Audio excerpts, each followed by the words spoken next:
Ladies and gentlemen, step aside, Bugatti, move over, Rolls-Royce. Today, we roll back the brass-fringed curtain of automotive history and introduce you to a French wonder from the dawn of motoring, so rare, so niche, and so oddly charming that even my neighbor Bob thinks it's an alien reconnaissance vehicle. Meet the 1900 Créanche Type A Voiturette, France's answer to the question, what if a sewing machine eloped with a baby carriage and joined a brass band? Now, before we ignite this one-cylinder wonder, do me a favor and subscribe to the channel. Because without your support, I'd have to ride shotgun in Timmy's latest project. A bathtub bolted to a lawn chair with an engine from a blender. Click that bell like you're tightening a century-old belt drive. Now rewind your monocles and lace up your driving goggles. We're in Courbevoie, a Parisian suburb in the year 1900, where the Société Louis Creanche was producing its latest answer to the horseless carriage craze. France at the time wasn't just leading the fashion world, it was also the Detroit of the Belle Époque. In 1903 alone, France built nearly 30,000 cars, almost half the world's total. Everyone from Renault to Dion-Bouton to some guy in a basement with a piston fetish was making cars. In that explosive boom, Louis Creanche launched his own lineup of voiturettes, tricycles, and electric oddities. One of these was the Type A compact two-seat and powered by a Dion-Bouton engine, which back then was basically the Coca-Cola of small engines, ubiquitous, fizzy, and vaguely explosive if misused. Louis Creanche didn't design the cars himself, or at least no designer names were officially recorded, but we do know the company debuted its offerings around 1899 and had 4 different models on the market by the time the 1900 Paris Exposition rolled around. That included an electric car and this humble Type A, which allegedly earned a bronze medal in the Concours de Voiturettes, a competition so French it probably came with wine pairings. This wasn't a car for dukes or heiresses. The Type A was built for the budding bourgeoisie, for dentists, bakers, and that guy down the street who insists on calling his mustache a conversation piece. Lightweight, relatively affordable, and simple to drive by 1900 standards, it was a way for the turn-of-the-century middle class to escape horse manure and get stuck in muddy ditches under their own power instead. Now, if you're wondering how many of these chariots survived, the answer is basically 1.5. Only 2 Créanche vehicles are known today.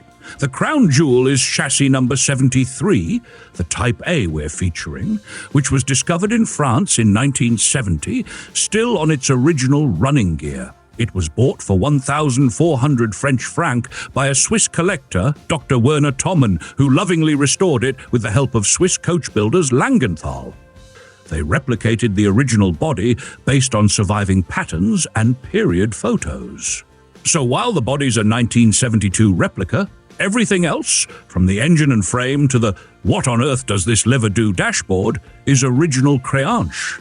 The restoration was so accurate, in fact, that the Veteran Car Club of Great Britain dated it to 1900 with certificate number 1324. That certificate makes it eligible for veteran runs, like the 2017 London-Brighton Veteran Car Run, where it proudly wheezed along among its brass-clad cousins, and unlike Timmy's first marriage, it didn't break down halfway.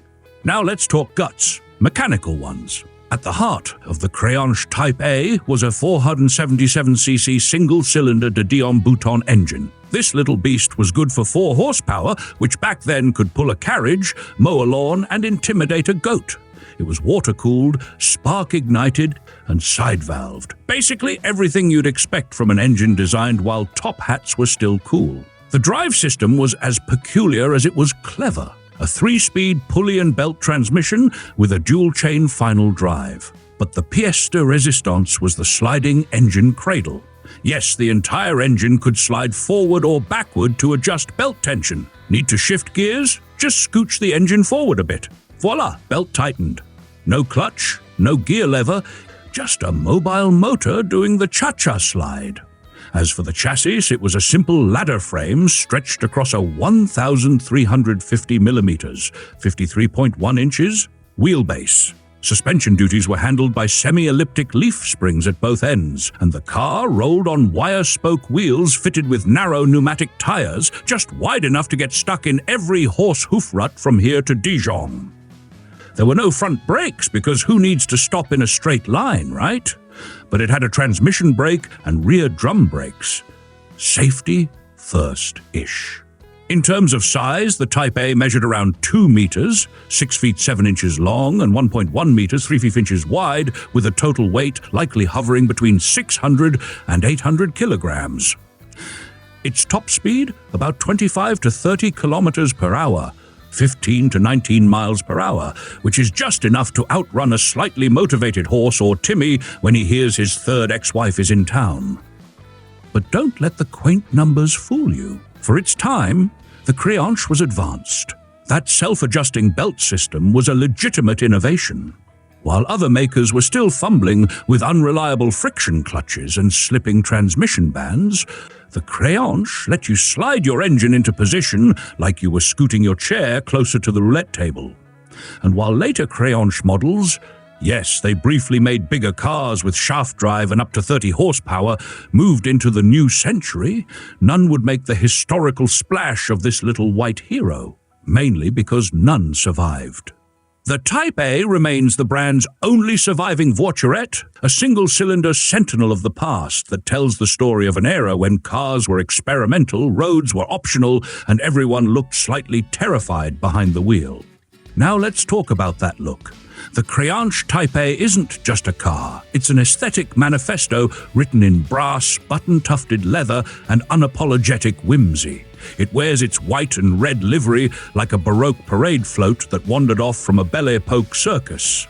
The red buttoned seats, which look like they were borrowed from a Parisian bordello, are perched high and proud, while the sweeping fenders and polished brass fixtures announce, "Yes, I'm fancy, and yes, I honk with a rubber bulb."